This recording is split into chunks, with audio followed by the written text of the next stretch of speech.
మనము ఎవరిని ఆహ్వానిస్తాం? వాళ్ళు ఎవరో తెలియదు మనకు 100 మంది కూడా. ఎవరిని లోపలికి రమ్మంటాం? రండి సార్, రండి సార్, రండి సార్ అని ఎవరిని అంటారు? అది కామన్ అండి, సహజం. అది వాళ్ళని తీసుకొచ్చి లోపల కూర్చోబెట్టి కుర్చీలు వేస్తారు. కావాలంటే సరిగా బట్టలు లేకపోతే వాళ్ళని అక్కడే పెట్టి, ఏంటయ్యా ఎందుకు వచ్చారు, సరే వెళ్ళండి ఇక్కడ నుంచి ఖచ్చితంగా అంటారు. తీసుకొస్తారా? మీరందరూ చెప్పండి. లోపల తీసుకొచ్చి కూర్చోబెడతారా?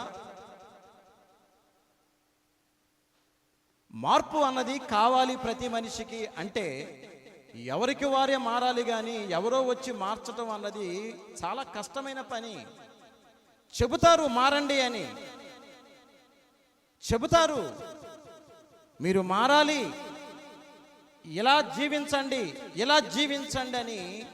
అటు వాళ్ళందరినీ తోసివేసినప్పుడు ఎవరో ఒక ఆయన చూసి, వాళ్ళనేమో లోపల తీసుకున్నారు, వీళ్ళనేమో బయటికి పంపించేశారు, కారణం ఏంటి అని వారిని దగ్గరకు తీసుకుని చేరదీసేవాళ్ళు ఉండొచ్చు.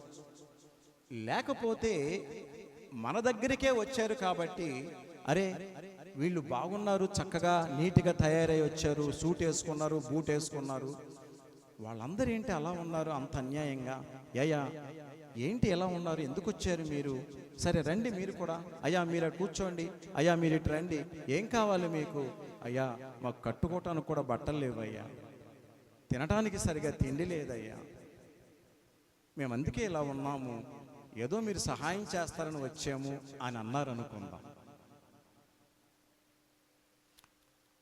ఎవరైతే ఇక్కడ ఉన్నాడో యజమాని మంచి వ్యక్తి అయితే, అయ్యో వాళ్ళు బాగానే ఉన్నారు, మంచి బట్టలు వేసుకున్నారు, మంచి స్థితిలో ఉన్నారు, వీళ్ళు పాపం అన్యాయంగా బ్రతుకుతున్నారని రండి, వీళ్ళందరికీ త్వరగా తమ పనివారిని పిలిపించి చేయండి, డ్రెస్ చేంజ్ చేయండి, స్నానాలు చేయించండి, క్రాపులు వేయించండి, శుభ్రంగా తయారు చేయించండి, వాళ్ళని సూట్లు తీసుకురండి, వేయండి అన్నాడు అనుకోండి.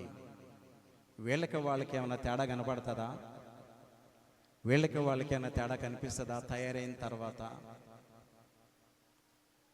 వీళ్ళు అనుకోవచ్చు, మేము ఇంత సూట్ వేసుకుని, ఇంత చక్కగా టక్ చేసుకుని, ఇంత మంచిగా వచ్చి వీని దగ్గరకు వస్తే మమ్మల్ని వదిలిపెట్టి వాళ్ళ చుట్టూ తిరుగుతాడేంటి, వాళ్ళని శుభ్రం చేయమంటాడేంటి, వాళ్ళకి సూటు పోటీ ఏమంటాడేంటండి? గమనించండి, యేసుక్రీస్తు ప్రభువారు కూడా చాలామంది నీతిమంతులుగా వాళ్ళ